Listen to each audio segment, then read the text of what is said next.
One thing I do want to say, though, as we do get the information that T1 has decided to go with first pick here in game number 4 as well, I feel like as the series draws on, first pick becomes less and less powerful.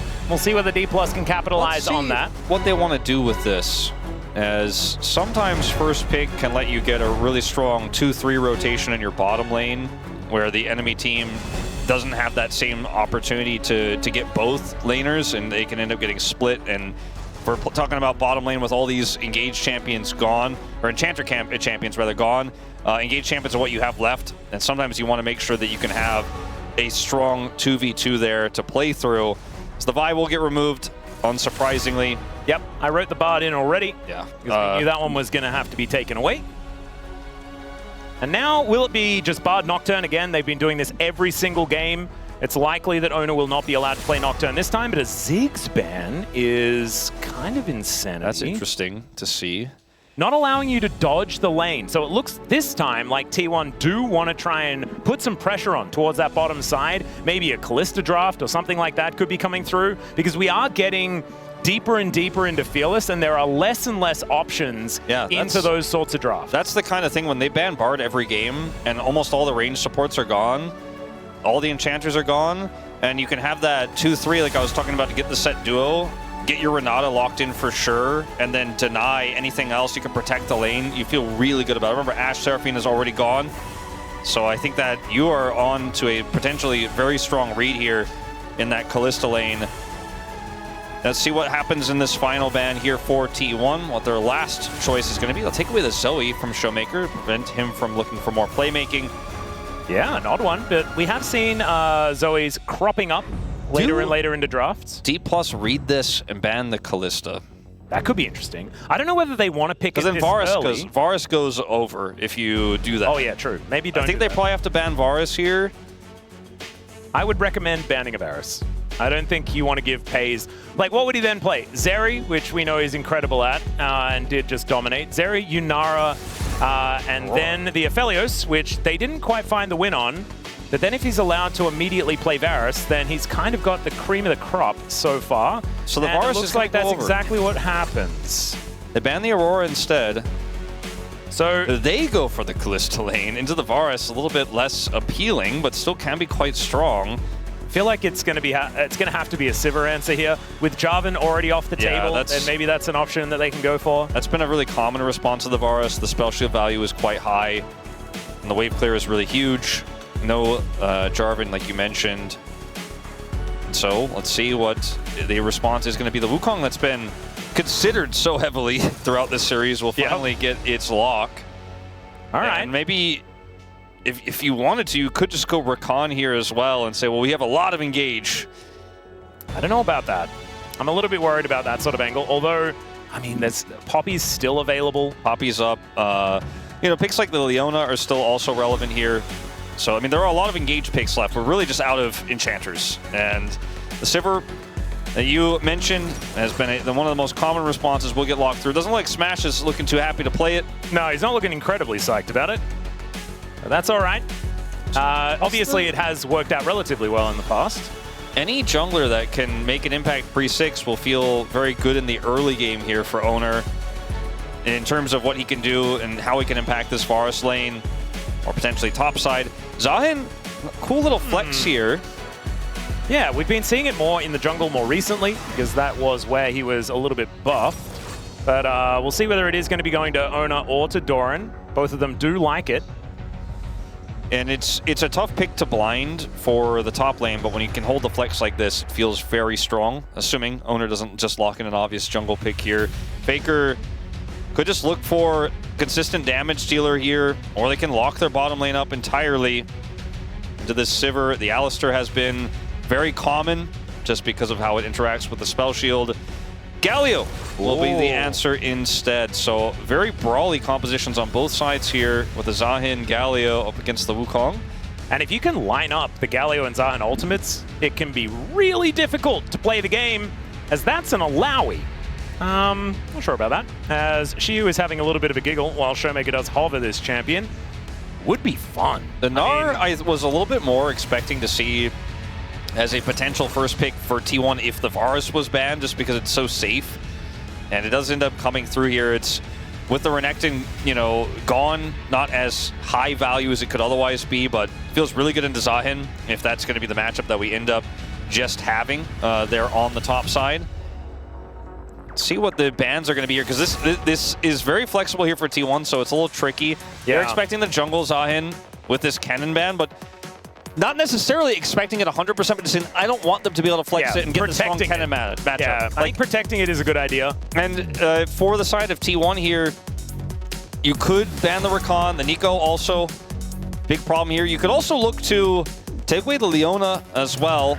You're worried about that, but this Varus is so long range, and you already have the Galio and the Zahin that the Leona doesn't feel as strong. It's very telegraph, very face up, and it's not going to be very strong in the lane. Yeah, thankfully there's no Karma available here as well. The Sivir Karma has been very powerful, but thankfully T1 have already used up the Karma so far. As you can see, Korea trying to figure out exactly what's going on here. Is the Renata pretty good into this draft for D+, because it has Wukong in it, and it can just keep them at bay. I think that's the main reason why it gets banned. It's also a ranged support, one of the only ones left that could empower this Varus in the 2v2. Poppy gets taken away by T1. I thought maybe they would consider it themselves with the Wukong there, but very difficult to play into Sivir, and also not great into Gnar. I do feel like maybe it's like potentially a Rakan angle with the Poppy ban. I wouldn't mind locking in the Rakan and then letting T1 maybe pick an Alistar, and then you can always Silas it.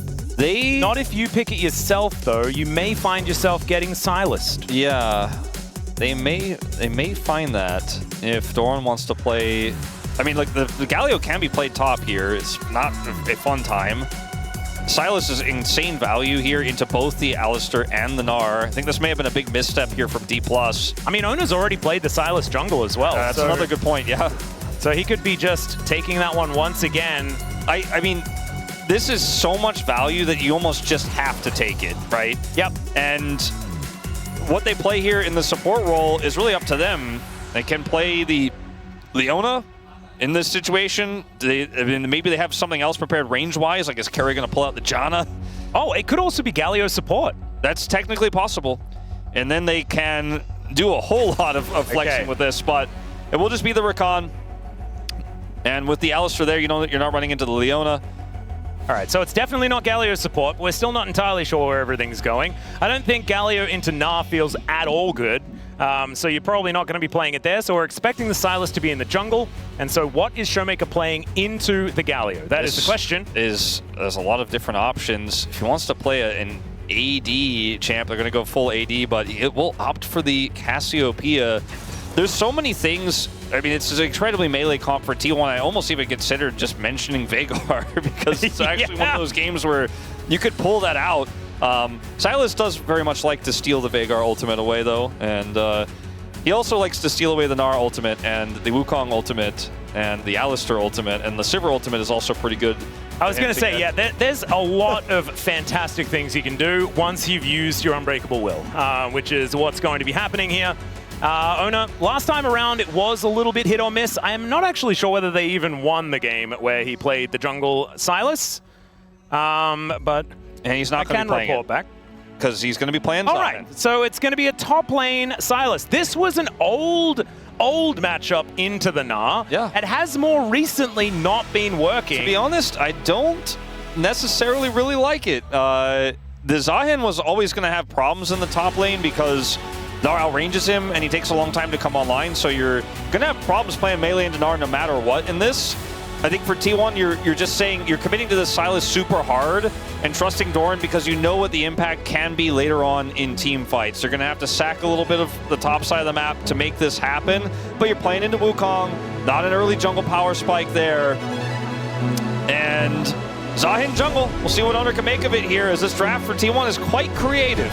Yeah, I'd say so. See how it works as we jump into the Rift.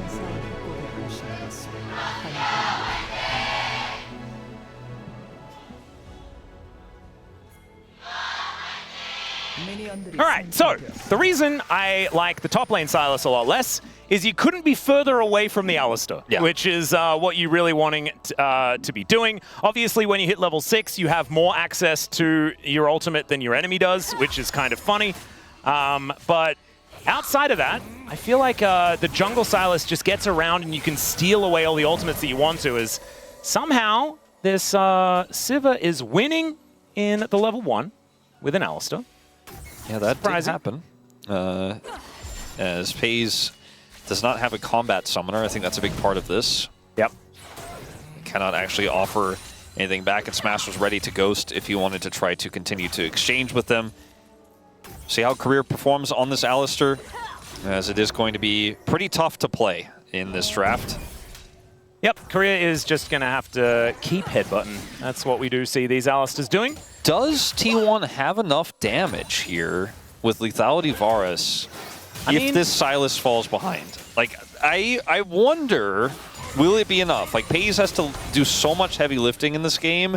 And on the other side, D+ have a secondary AD threat at range with Shio here. Obviously, again, Doran has more access to his ultimate, but that doesn't necessarily mean that you win by default. They have Cassiopeia worth of damage, which is, you get to later on in the game, is a lot of damage output. And then Smash will be able to help control waves in mid lane, and is going to be a big scaling threat as well. So T1 cannot fall behind in this game. I don't think the Gnar steals and the Alistar steals are going to be enough. Ooh, Carrier taking a bit of damage there as the Boomerang Blade does come on down, but these Noxious Blasts just keep landing, and Showmaker has been playing some pretty amazing Cassiopeia this tournament so far. And looking forward to seeing whether he can continue to find that level of success. I remember his first game on it in the LCK Cup was absolutely outstanding. And into the Galio, it's kind of like a free lane. The Smash gets a free back here to grab a cull, and that feels amazing. In the Alistar lane, you grab a free cull, you're just going to chill and cash that in. This Faker. Oh, God. Faker, the poison ticking down, but he is going to survive. Really cannot stick around much longer than that, though, as the Winds of War will be able to lap up the last few minions, and he does make his way back. Has Ghost, though, so is going to miss a little bit if Showmaker does just clear out this wave, and it looks like that's what he's going to do. Yeah, he has tons of health. He's totally fine to do so. His jungler is nearby, has no real reason to rush, and that'll help him get to save his own TP. I guess Carrier went in, and then he went out. So it's going to be all right. This wave is stacked up and ready to move. DK will be able to catch it here as FaZe looking to make sure that Career cannot hold onto it, but the mini wave is going to turn up.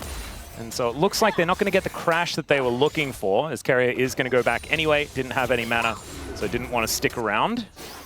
Showmaker did commit to TP, but now in danger. Yeah, has to flash the taunt. Miasma does come on through, though, as he will get pulled back. Where is the Conqueror proc?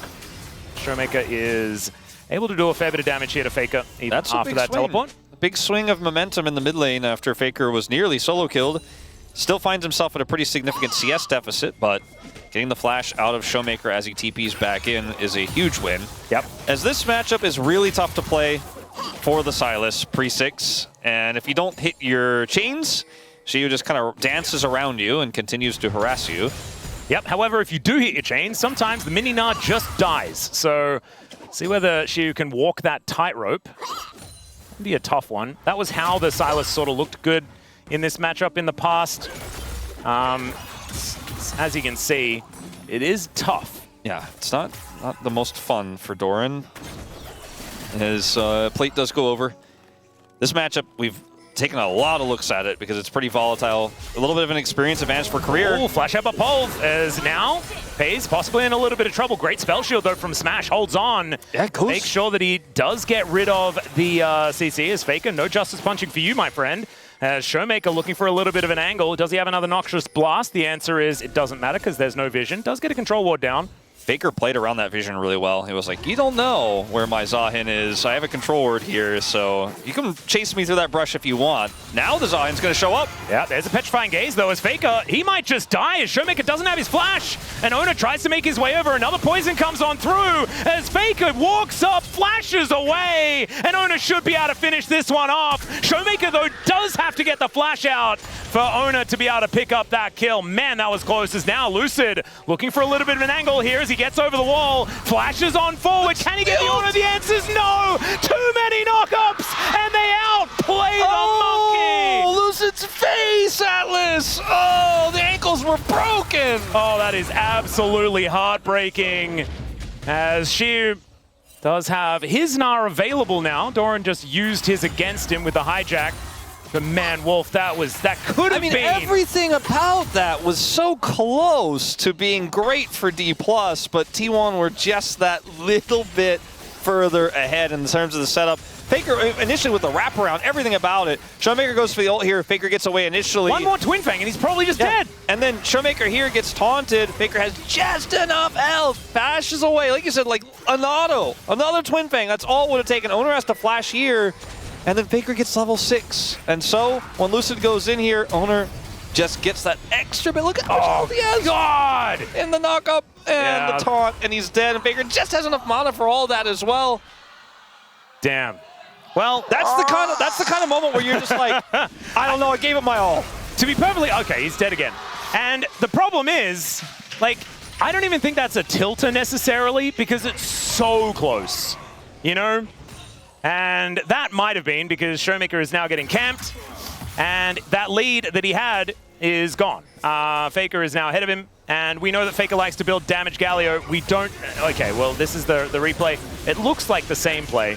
As Grim Deliverance comes down, Showmaker tries to sidestep it, and it does not work. When he goes for the miasma, then Faker's going to get the taunt, and so I mean, he tries to sidestep like you said. As now we have chains. Yeah, and there is no ulti available here for Korea. Good flash there from Pays as Smash just trying to do enough damage to stop them from killing his cow, as another couple of autos from Carrier will be required. Grand entrance to finish him off. That's a creative way to get a kill. And now Smash could be in a lot of trouble, although he's doing a fair bit of damage back.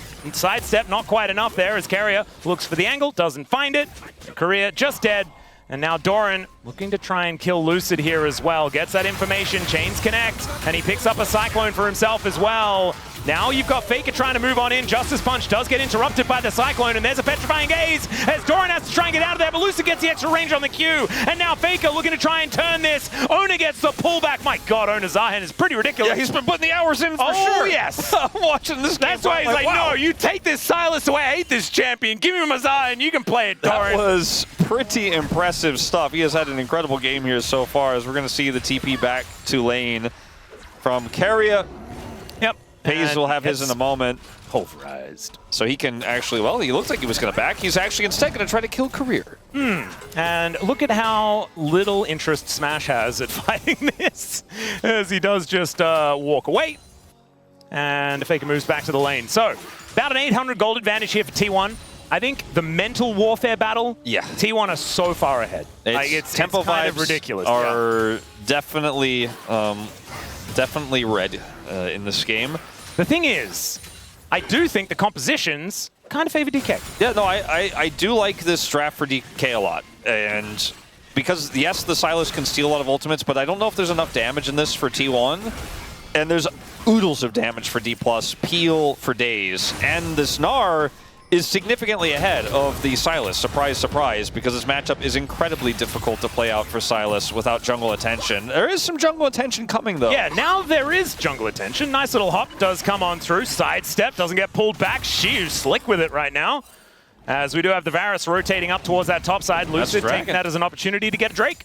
And that's a big rotation up of Pays, who doesn't have his role quest completed just yet. Yeah, the rotation up, like they did that in the B&K series as well, and it meant that Pays was incredibly far behind on the quest. Yeah, also Pays in the game where they made the rotation up in game 1, he had his role quest completed. He does not have it here just yet, so this could backfire in a big way.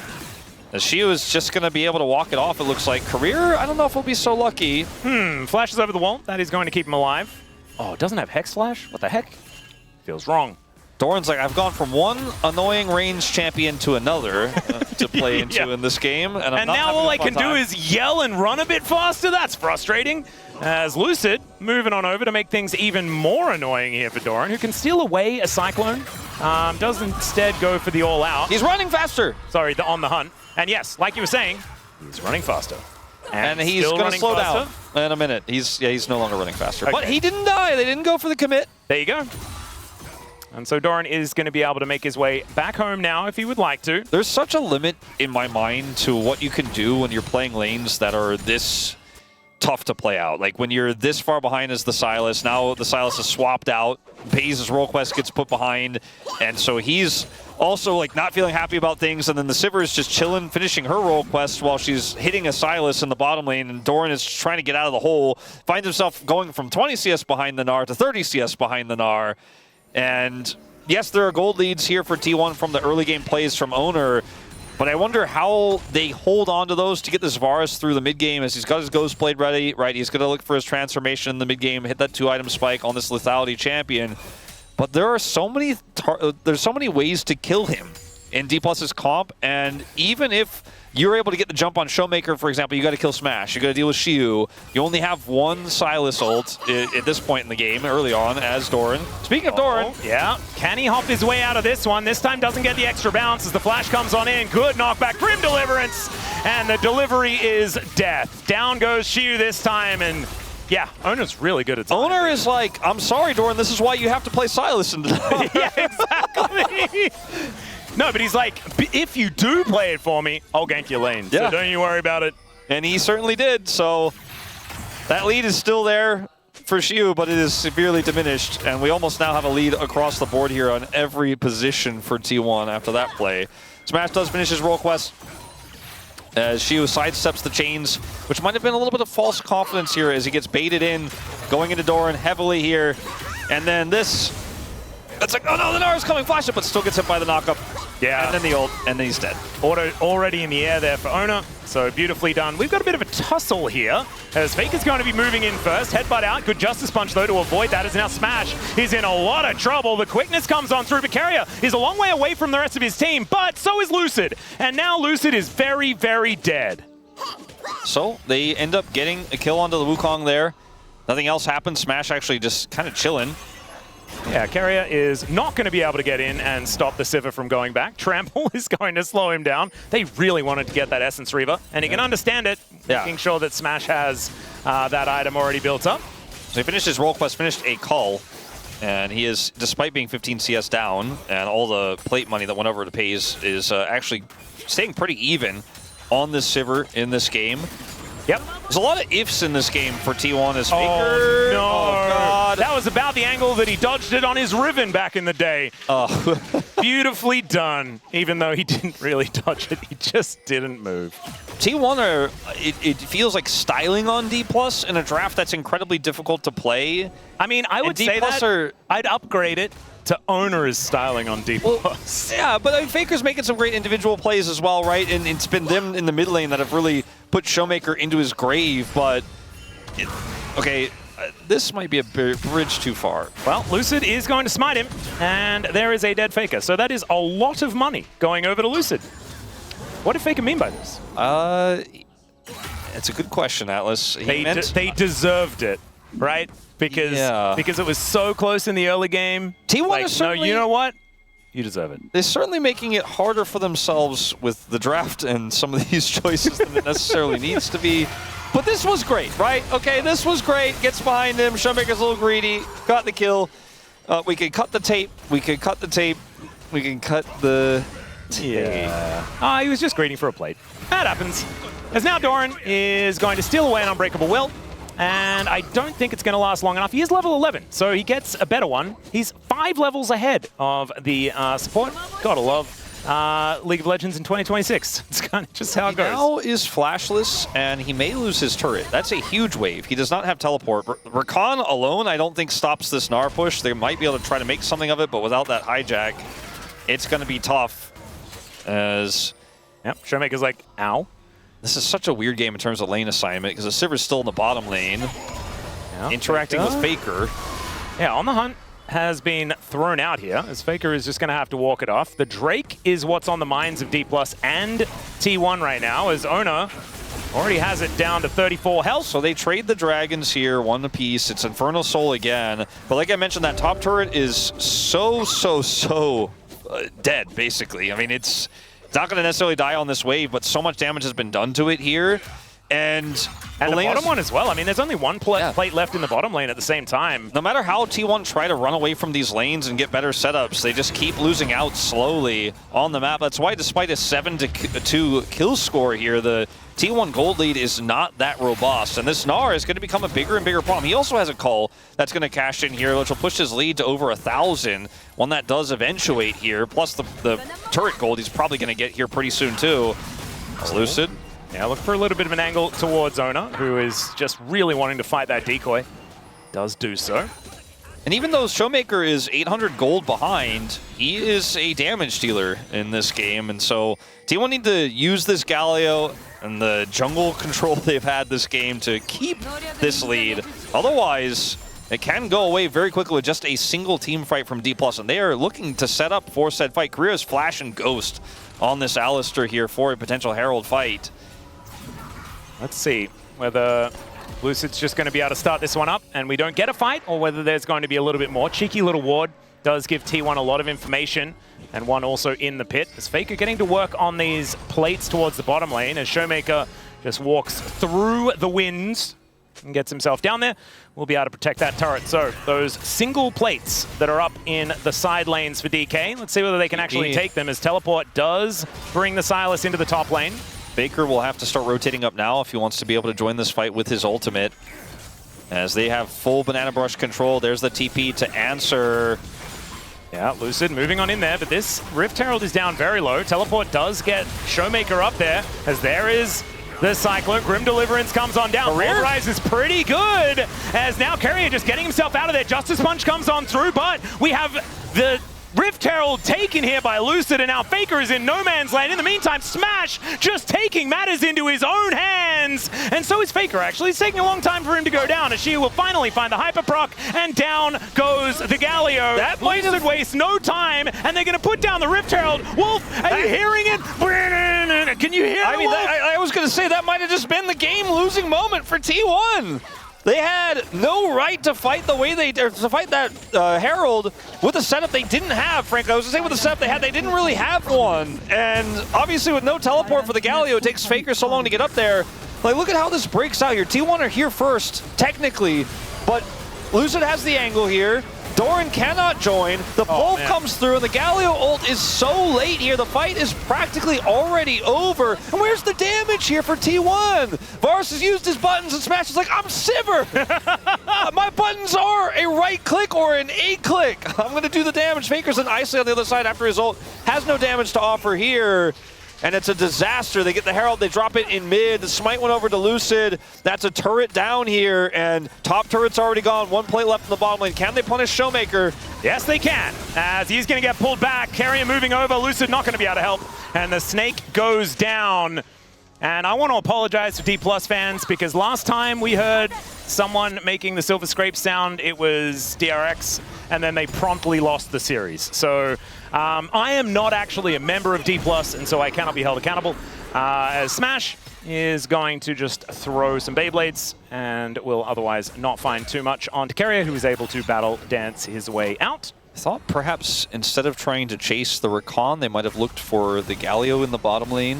But instead, not going to happen, as Shio is like, I am better Gnar, actually. Yeah, just throws a house at Doran. He has an Executioner's Calling, which is insane high value, into the Kingslayer. As Smash is just like, if they eventually don't come and defend this, I guess I'll just win the game. Yeah. And this is the problem here for T1. It's not that they didn't have a lead or anything like that, but it's if you lose one fight and you lose map control with these ranged champions into your heavily melee composition, you're going to have a bad time. You're going to have big problems. You're going to really struggle to match rotations around the map.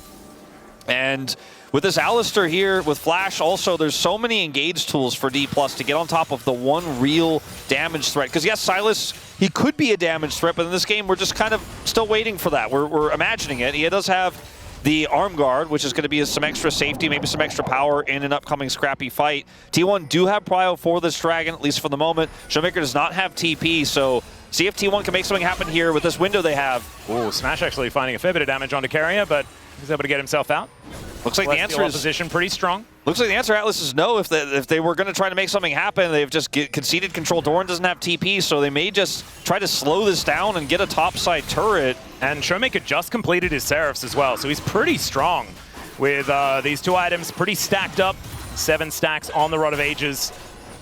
And so this Dragon DP should be going over to DK, as there is, like you say, the teleport coming on forward. Can they find a team fight, though, as Grim Deliverance kind of avoided here by DK? But the quickness is so good. Smash does avoid it, though. There is a decent petrifying gaze as the Cyclone's there from Lucid. Decoy buys a lot of space as Showmaker does not make it out. Finally, Carrier does fall down, as that is Sivir falling as well, and it's T1's turn to win a team fight. Yeah, T1 only lose Carrier here, and they will be able to take out this mid turret. Dragon going over to D+ in the meanwhile, but the gold here feels really nice to pick up for T1. As Maze? Yeah, guess what's on the map. Fine. Yeah, Korea is here. When there's Carrier and Korea in the game, it does make my brain kind of hurt.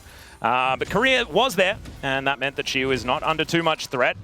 That flank from Doran pays off, and it was at a pretty heavy cost, right? Like, he is otherwise just trying to get that top turret in exchange here, but he is able to get into the backline. Carrier's charm is massive, and then Doran in backline here with Faker on top as well means Lucid is completely out of the fight. Carrier is collapsed on the other side by Shiu, but he is just not really in this fight. You'll take that trade any day of the week. The damage threat's now down for D+, and it's an easy follow-up for T1. They'll take that mid turret in turn, and the gold has basically reset to 0 now. Yeah. So the only real thing the DK got was that Dragon. Definitely a big boon. But T1 do let us know that they are absolutely not out of it yet. Shiu here towards his bottom side will actually be an absolute menace in side lanes on this Gnar, as does already have his Trinity Force done, but building towards the next few items will mean that these turrets are just going to kind of melt. Faker does have, with the lead that he has, he does kind of do damage, right? He has a Rift Maker. Yeah. He is not just straight up no damage Galio. Damage throughput is pretty low, but he does offer a lot in these scrappy fights if Doran gets even a little bit of CC, right? With a Gnar that's stolen away. If Carrier gets another charm like that, Faker's damage, the follow-up is actually pretty strong. And so that is something to consider with this draft, especially with the tier 3 boots that he has in his inventory. And this Zahin is like actually so huge in this game. Yeah. All right. Smash just asking Carrier to be careful. And Carrier probably should have listened. It's a fair bit of damage that he's starting to do here. Does have 2.5 items now complete. As T1 move on over, and they will be able to push Lucid out of their jungle. In the meantime, though, it is Shiu here in this side lane. Does know that Paze is coming over, who does blast his way back towards the mid lane as soon as he is spotted. D+ are just playing this style again where they have really good wave clear and they just push through mid and pull T1 around the map. And like the side lane power that Shiu has over Doran this time around is really working a treat because he has so much agency here. He's even going to try to steal that buff away, the blue buff there on the bottom side, and I think we'll potentially just get away with it. T1 cannot match. Schumberger gets some extra time here as Rod completes. He's now even in levels with Faker, has had a lot of time inside as well despite being down 30 CS. He is eventually going to farm up and be a damage threat later. I feel like D+ have really figured out how to, in these awkward positions in the game where T1 wins a fight, gets a little bit of punch back, reset, get back control of the map. It's often just straight up push through mid and respond in sides and make sure that T1 have to wrap around and have a numbers advantage. Then you back away, you get vision, you kind of rinse and repeat. We saw it in the last game. Worked really well here. And T1 still have a gold lead. Faker is still 2,000 gold ahead. But so is Shiu, so there's some paperweights on both sides. Yeah, and that's why everything is still very, very even, as the miasma, very annoying for Carrier. So it doesn't matter how far behind Showmaker is, he will have value in this game. As Lucid looking to try and turn this, and Smash is there, On the Hunt is popped, and Ona has to Grim deliver himself away from the situation. So his ulti's traded, but you'd probably say that it was a bit of a trade up there for DK as she buys some space in the side lane and just gnaws away Doran, because you may as well. When you have trades that win like that and the owner doesn't have his ult anymore, you're like, well, we got the range champions. You guys really don't, so I'm going to start putting deep vision into your jungle. I'm going to let this Sivir rip through another wave in the mid lane. I'm going to let this Gnar push. Well, chains are not going to connect, but the Gnar does. Shiu does have a blast cone as well, and so he can use that to get himself out of there. Sorry, Valdez. The disengage cone is just perfect. But the one thing I wanted to say, Wolf, is that it's T1, and this comp has no Baron damage. It's just kind of abysmal at doing exactly what T1 wants to do every game. It really doesn't. And you could see that, yes, they were able to get Shiu's flash there, and he blast cones away, but that meant that Showmaker got an extra wave on the top side, right? Like, there's a push and pull to how D+ play through this Sivir in the mid lane. Sivir now on 3 items, going to have much more damage output, much more consistent damage output than the Varus in fights, especially in the melees, where the ricochet value is going to be insanely high. Yeah. I favor the position here of D+ right now, especially because it's now Soul Point that's on the cards for them. They're going to get a TP out of Doran here, and T1 have to rush over, and the timing is pretty thin. Well, there's a Gnar onto Keria, as Mega Gnar timing here pretty good for Shiu, but they're unable to actually finish him off. The Drake, though, it does go down as Doran gets the Unbreakable Will, but misses every other button, and now Career is just being annoying where he can. He is going to die, but can the rest of them get out? That is the question. As Shiu, maybe the answer is no, as Showmaker trying to offer some damage back. The chains go wide, but Ona finds his, and Shiu is just going to fall. Steric's not enough, and so it is 2 in trade for Soul Point. So T1 get the gold lead again, but D+ get the permanent stats, and they also now have the threat of an Infernal Soul. And if this comp was a comp that could do Baron, you wouldn't be talking about the gold, you'd be talking about the dead top laner and how a Baron could be possible. It's really tricky to pull this off as T1, but Shiu also does not have teleport, so even though he's going to be up in 30 seconds here, even if D+ slow this down, he can't get here without walking, and T1 are going to make that call. It's a tough one, but if they pilot this well, got the Alistar ult in tow. It's going to take a while for it to go down as Chains of Corruption hits a decoy. Let's see whether Lucid can utilize that as they do get the vision of this Baron. Doran looks for the angle once again, but doesn't find it. Petrifying Gaze doesn't hit much, as there is a heroic entrance from Faker just to try and get out, but it's Iron that falls down first. The Cyclone so good from Lucid, but he's still going to fall, and Doran is doing crazy things in the backline. Goes golden with the Zhonya's to buy a little bit of time before he inevitably does fall down, and Showmaker's Conqueror is getting so much value in this fight. It's absolutely ridiculous. Faker has to flash to get himself over that wall, but Career's going in once again because somehow he has ulti back off cooldown. Smash grabs another kill as the Gargoyle falls, and the bane of T1 is the Baron this time around. I think T1 had the same read on the game state that we did. This game was really, really slipping out of their hands, and they needed to make an aggressive call with no Gnar there, but the setup was so good for D+. And look, they get the dragon here. Keria is in this tussle. They're able to collapse on and kill Shiu. But the question is it all worth it here with how much is gained on this dragon? I think T1 decided it's not enough for us. I want to go for Baron after this. Showmaker tries to peel here, does a lot of damage, right? But there's nothing they can do. Shiu is going to go down without flash in this scenario in every single case. But what happens next here is, look where Showmaker is. He has ult, he has flash, he could be such a big threat. They have to somehow zone him away.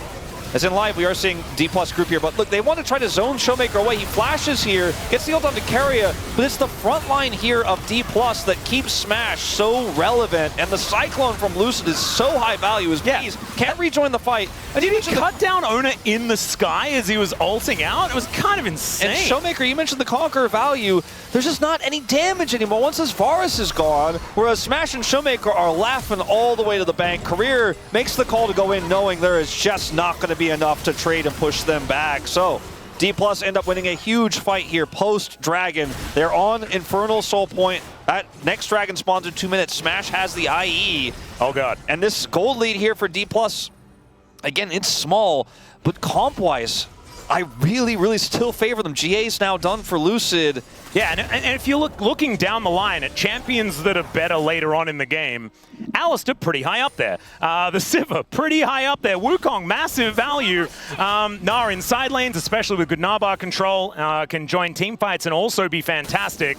He's almost got towards that wit's end at the same time.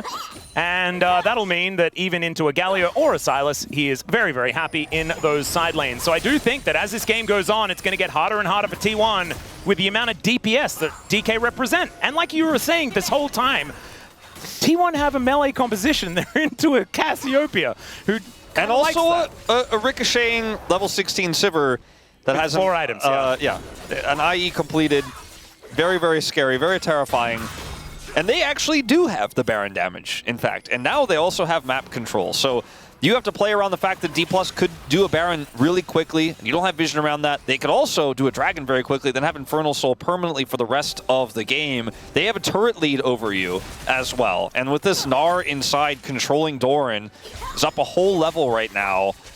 Your angles are pretty weak here. And T1 had a lot of control in the previous game. They lost it, right, from D+'s really good macro. But D+ have just gotten, now with this game, so hunkered down in control that T1's rotations to get Baron vision, to get even that one control ward that they have there in the Baron pit means, look at D+, are like, cool, Dragon spawning in 20 seconds. You spend everything to get that one ward in there, but there's the other problem on the other side, and your Gnar problem is not going away. And the thing that I love about this is it's completely against what I was saying at the beginning of this series. Yeah. Which was DK have been known to kind of give up, to kind of feel like they've fallen out of the series, but they are not afraid to keep trying, no matter how close to the wall they get. And here in this game number 4, they're looking to try and bring us to 5. This is their sole point as they're looking to catch Faker in this mid lane. Heba Pulp to interrupt the taunt, and down he will go. He does go golden, buys a little bit of time, but Smash has delivered another kill. They'll crash the wave as well as be able to take another Infernal Soul this game. That was a huge moment, and I think a big turning point in this. As DK, 2,000 gold lead in Infernal Soul, that is massive advantages. How much of a momentum swing could you really, like to look at the series, especially with everything you've been saying about D+, which I think most people, especially D+ fans, will accept to be true, is that momentum is so important for this team. To go down 0-2 against T1 after getting 3-0 against them last time, and to bounce back, win Game 3, stomp the control of the mid-game here in Game 4. Again, it's not over, but they have Infernal Soul in their pocket again here. To have this big momentum swing, potentially to be able to set up the reverse sweep, is kind of insane.